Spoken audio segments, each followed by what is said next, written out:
What's going on, guys? Gomes here, back again on another MLB The Show 20 Diamond Dynasty video. It is that time. Once again, we are approaching the third inning program. It's going to be coming out on Friday. And today we're going to go over my third inning program predictions. As always, let me know in the comment section who you guys want to see in the third inning program. It can be realistic or it can be a pipe dream. Who do you guys want to see in the brand new program? And make sure to leave a like down below on these videos if you guys do enjoy.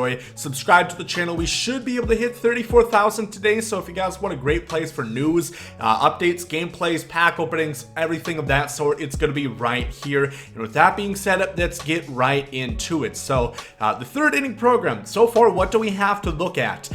We have been seeing one pitcher and one outfielder, pretty much on par with what we saw last year. We went over the stats last time. I think pitchers were in 7 of the 10 programs, at least one pitcher, and then there was outfielders in all but one of the programs. And right now, the positions that I think we're most likely going to see is a relief pitcher, for the reason that we haven't seen one in a program yet. And with the new future stars, we literally did not see a single new relief pitcher added into the game. So also, the headliner was the starting pitcher. I feel like we've just been seeing a ton of those and not enough relievers, so I think that's a pretty sure bet. I also think we're going to see a catcher. We did just get the Posada. I am well aware of that, but other than that Posada, we really haven't been seeing all that many catchers. I mean, obviously, there's out of position Greg Biggio, there is Buster Posey, but actually on the market, not within, like a World Series reward or prospect, we've only seen one headliner be a catcher, no program. So I think catcher is a pretty safe bet. And then I'm going to say left field, which I am going to say is nearly a lock. They don't have a single diamond primary left fielder in the game. So with that being said, let's get into it and start off with our left field predictions. The first one I want to talk about, my 1A, 1B, is going to be Luis Gonzalez. So I'm going to go over to a screenshot of his stats, something realistic to look like. And the interesting thing about Luis Gonzalez, or these program in general, is I don't know what to expect overall wise. Last year in the third inning program, we got all 99s. It was Roberto Alomar, Justin Verlander, and Ricky Henderson, all 99s. I don't know if it's going to be like that. I would say it's a safe bet to think we're at least getting 95s, 96s, considering that the headliner just came out. Luis Patino is a 96 overall, and usually those two have some correlation. I would love this card, honestly. Luis Gonzalez, lefty bat, 99, 114 splits against right-handers. This is a flashback card from MLB 18. And then 90, 97, 87 vision. This would be one of the best offensive outfielders that you can buy on the market, if not the best out there currently. Much rather have him than a guy like Joe Carter. And then the fielding is good enough in left field, 50 speed, 65 fielding, 68 arm. It's not spectacular, but it is not bad either. And then my 1B for left field is going to be Ryan Braun. I talked about him last time in my program predictions, and we just really need a left fielder, and I think this would be a good time for Ryan Braun. I was considering JD Martinez, but I don't think that's realistic. I don't think they're going to give somebody with like end game hitting stats already out in not even, well, technically it will be May. I don't think they're going to do that, but Ryan Braun, I feel like he usually gets his best cards later on in the year, so I think now would be a good time. This is a 92 overall, and there is also the signature, which, maybe we are going to get like a 98 Ryan Braun. I'm not really too sure. Once again, he doesn't have great defense, but that's usually the trend for left fielders, but he has 74 speed, 80 stealing. Like I said, this card came later out in the year, and I think it would be a really good time to put out one for Ryan Braun, because a lot of people might not have been able to use it, and this would be a fantastic card. 100 vision, 120 contact against lefties. Of course, I don't know if they're going to have a 98. I hope that they're going to do something to this extent, but if it's at least like a 96 new kind of Ryan Braun card, I think that would be really cool. And then my 1C pick for left field is going to be George Foster, brand new legend into the game, which in my opinion makes him pretty likely to be here. Todd Helton, new legend in the game, he's already been in a program, and last year they seemed to like to do that as well. Guys that are new to the game, they want to make them available, and George Foster would be amazing. If you guys don't know anything about him, he was a right-handed batter, of course, and I guess we can just check his stats over here. He was pretty dang good. He had a 52 home run season in his prime, which I consider to be like a 4-year average that I take. I think it's 3 or 4 years they looked at last year for Signature Series cards. He hit, 35 to 40 homers. He hit over 300, 580 slugging percentage. He wasn't a great defender. I think he would more than likely have like 75 fielding. He was a bit negative defensive WAR, but obviously that's kind of a hard stat to actually obtain. He wouldn't have speed, that's for sure, but he would be like a better Dwight Evans in my opinion. Much more power and a better hitter too. So George Foster, brand new legend, I think he's another really likely option. Moving on to my next position, as I mentioned, it is going to be the catcher spot. Now, I don't think we're going to see like a Johnny Bench, obviously, because it wouldn't make sense to make like a 96, 97 bench, and I don't think they give him a 99 yet. And really, the options that we have, Posada, more than likely not, because we just got a card of him. Mike Piazza, probably not, because he has a 92 collection. I'm going to say Gary Carter, once again, a guy that came out later out in the year last year, within the Signature Series pack. He came in the summer. And Gary Carter, this card is from MLB 17, so remember this is before the stats moved up to 125 cap. I would expect maybe a little bit better, because this 96 is not a 96 overall. It'd probably be like a 90 overall in MLB The Show 20, because just different rating systems because of that 125 cap. But I think a Gary Carter card could be really cool. Did I take a screenshot of his other card? No, I did not. But Gary Carter, I think, is always great. He has a really good swing. I really liked his career art card from MLB The Show 18.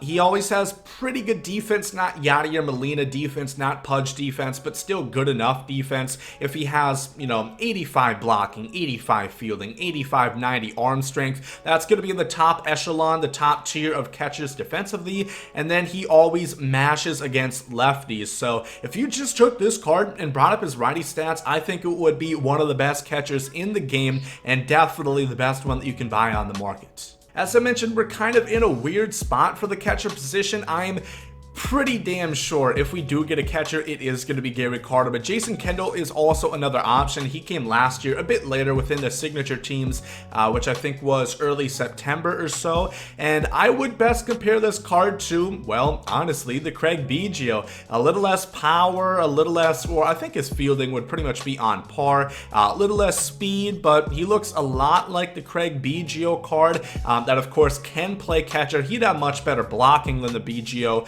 but I never really got a big chance to use this card, because at this point I completed collections, so I had Ivan Rodriguez, and then I also had my Kappa catcher for the majority of the year. So I think it'd be another great opportunity, and they usually seem to have this kind of trend where if cards came out later in the year, or if cards were much harder to obtain, kind of like a collection reward, something like that. Like Vlad Guerrero is a perfect example. Last year, or in MLB 18, he was an Immortal. In MLB 19, he was first introduced in the second inning program, so you could literally get him free there. Then he was also the signature team's reward, so they usually like to repurpose things, and if it was hard to get, they want to make it a little bit more easier to get. And finally, on our last position already, we are going to be talking about the relievers.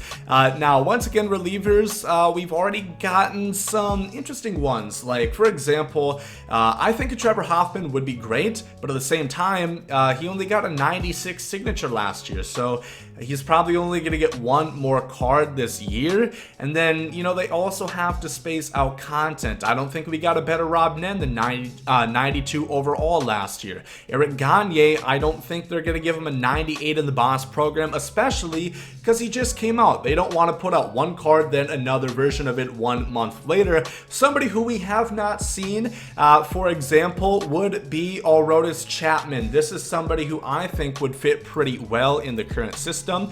Now, of course, the big downside to this, if he does not have a sinker. That would really be a killer. It would not make this card unusable by any stretch of the imagination, because he still throws gas. He'd obviously have the outlier quirk, throws over 102 miles per hour, and then the changeup and slider, really good bite on that slider, so he's definitely going to be effective. But hopefully if they do come out with an Aroldis Chapman, they put on a sinker to him, and then he is by far going to be one of the best, if not the best, reliever and lefty reliever in the entire game right now. I actually have 3 different options for relievers because there's really 3 right now that I think could work really well. The next one is Lee Smith.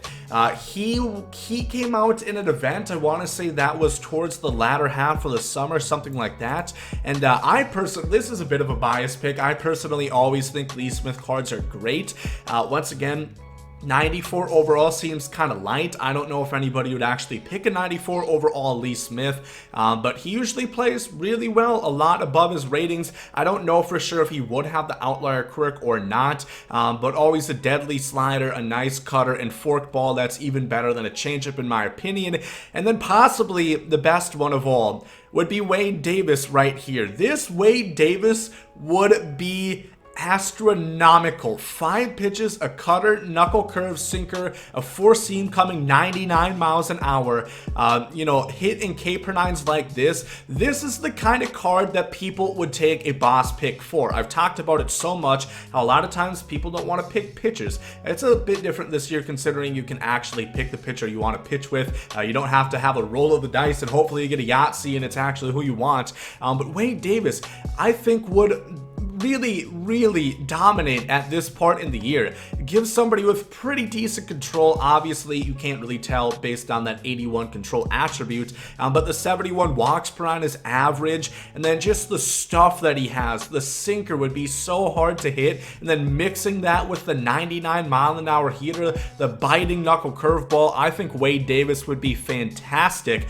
So out of the guys that I mentioned, if I had to pick the perfect program, I would say probably Ryan Braun, Wade Davis, and Gary Carter, and I think that would be really good. Remember, this is something important to think about. No, I did not mention Griffey, I did not mention Babe Ruth, guys like that, because yes, it is annoying that they usually hold those guys out until the end of the year, but that's kind of how Diamond Dynasty is. You know, even back in MLB 18, once they have the Immortals, I think those, Christ, what? I try hard not to think about the Immortals, but I think they were released the second tier of the career arc, so you could get the Immortals. That was in June or July, I know it was in the summer, damn it, but that's usually how they do it. Maybe we could get like a 95, 96 Ken Griffey Jr. or something like that, but they usually don't want to do that. They want to save those cards for last, which makes sense. It can be frustrating if you do go on and play Madden or 2K, or you're only playing MLB for a couple months, but it really gives a reward and has some of those best cards in store, as long as they don't do it how I think some of the cards they had last year, like the Andrew Jones, they put that card out literally like 10 months after launch, which really pickles my pepper, because it's a brand new legend. You have the, you know, first inning program boss be Andrew Jones, and then you just never see that card until the end of the year, and a lot of people are either done playing or they don't want to grind for it, because I think he was in the last event, so he was kind of hard to get. And that's gonna do it for this video. Once again, if you guys have your own predictions, your own guesses, your own hopes for who we see in the third inning program, let me know down below in the comment section. And if these were the bosses, if they were Chapman, Wade Davis, Gary Carter, Luis Gonzalez, Ryan Braun, George Foster, which one of those would you guys pick? Who really entices you out of the ones that I showed today? So if you guys did enjoy this one, make sure to leave a like down below. Thank you all for watching. Hope you guys have a great day. There comes out.